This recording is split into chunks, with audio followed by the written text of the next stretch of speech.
takes up 95% of their diet. As you can see, he's gone straight over to that. He will strip off pretty much every single leaf of bamboo that is on this stem. Now naturally they would eat around 200,000 leaves of bamboo per day, so that's obviously a lot of leaves. Now we do feed them 4 times a day, bringing in bamboo as much as we possibly can for them. And we do grow the bamboo on site as well, which makes it a lot easier for us to chop down. So thank you everyone for joining us so far. We are on our first Zoo to You live stream at Paradise Wildlife Park, and it is with our amazing red pandas. So we have, as Shona said, Keeper Shona here, and we have Nampang there munching away on his bamboo, and in the box, unfortunately you can't see her, she's actually tucked up in bed, is Tilly.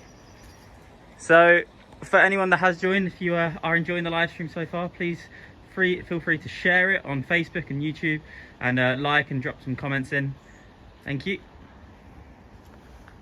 So Nampang is just kind of having a little wander around. They're very active this time of year, especially when it is a little bit colder as well. They do become a little bit more active. They are built for colder conditions. You can see he's got very dense fur, and this is just to keep him nice and warm. They do have fur pads on the bottom of their feet as well, so they've got built-in slippers, so any kind of cold areas they're walking across, their feet are perfectly designed for it. So yeah, he's just having a mooch about. Tilly is still very sleepy, completely oblivious to us all being in here, but this is also very normal for her. She does enjoy just sleeping around, kind of just staying in the box when it's cold. Naturally they would actually spend lots of time in the tree, just sleeping in the tree when it is cold outside, but she's kind of opted for the box today, which I don't blame her at all. It is rather chilly. Nampang is still just having a little wander. He knows that it is food time, so we usually feed them at the same time every single day, and what he is actually doing right there, you probably noticed the little bum wiggle, that's actually him scent marking. So it's breeding season at the minute, so they're kind of getting ready for that. So he is scent marking the enclosure, making sure Tilly knows that he is around. Tilly isn't bothered at the moment, but hopefully in the next few weeks she'll start noticing his scent marking, and she'll kind of scent mark over the top. That's the behaviour that we would kind of expect her to do around this season time.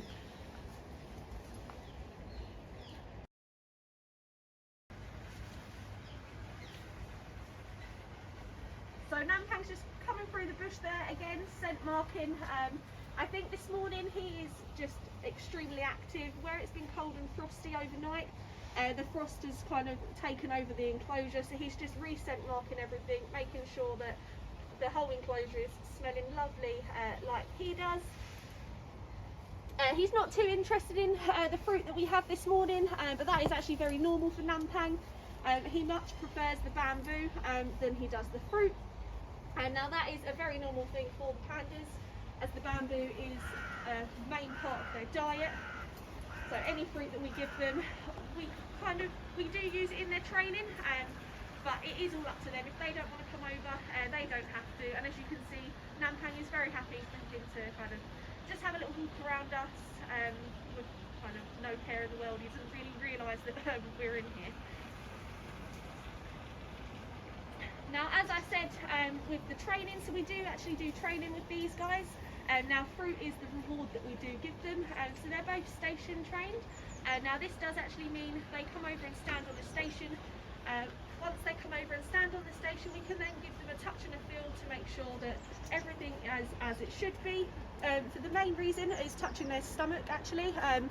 Now, with this, we can actually touch Tilly's stomach just if we think she's pregnant.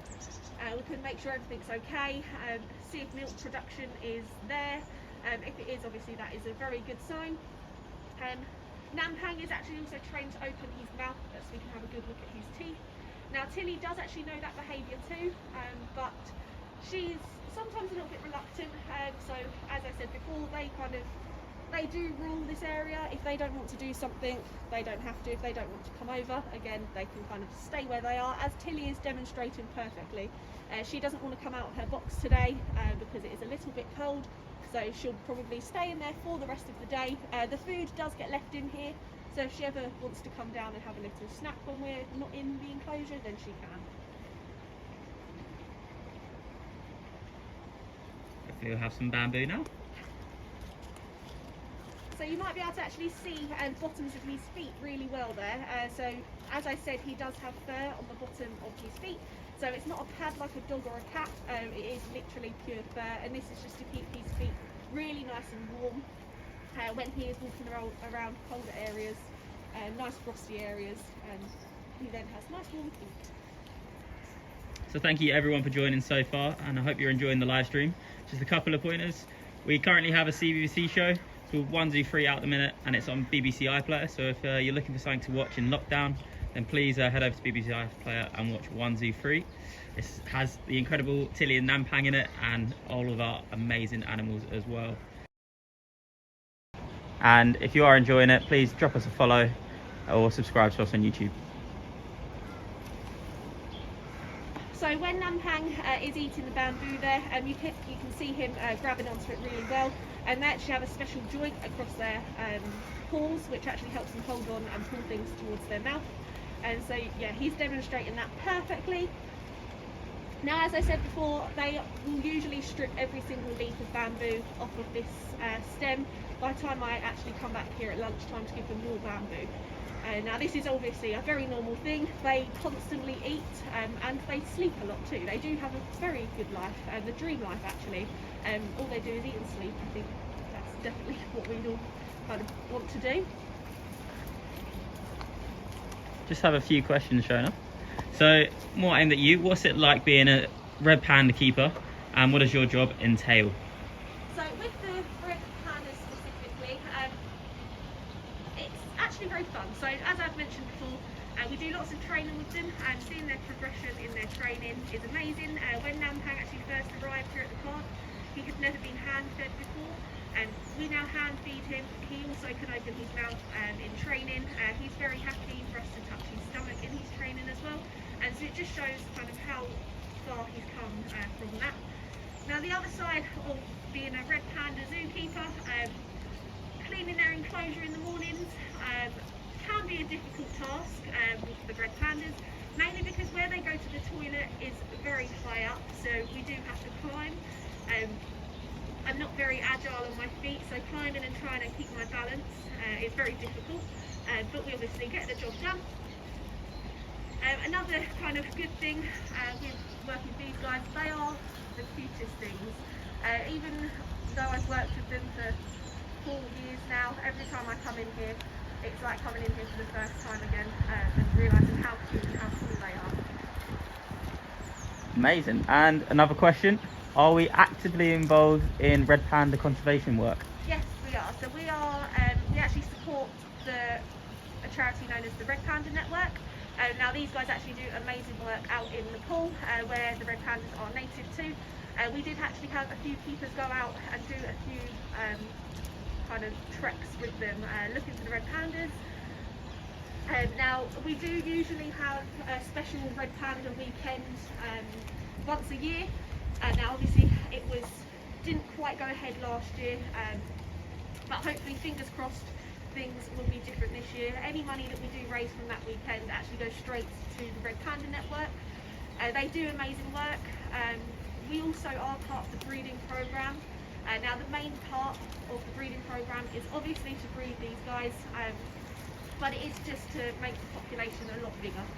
Now their population in the wild is declining, so the more that we can kind of breed them in this environment does actually have an impact on that. So we are hoping to breed from Tilly and Nampang this year, so we just have to keep our fingers crossed. Amazing. And another question just come through. Can you adopt the red pandas Tilly and Nampang? Yes, you can. So we actually, I believe the adoption packs are actually online, and so if you just check out the online website, you can adopt many of our animals here at the park. But obviously Tilly and Nampang are on that list. We do have a few people that have kind of adopted them through the website throughout the year, but that is something that we definitely do. So thank you very much everyone for tuning in today to Zoo to You. If you did enjoy the stream, please share and drop us a follow, whether it is on Facebook or Instagram or TikTok, or you can subscribe to us on YouTube. And thank you for enjoying it with Tilly, Nampang and Shona. Have a good day.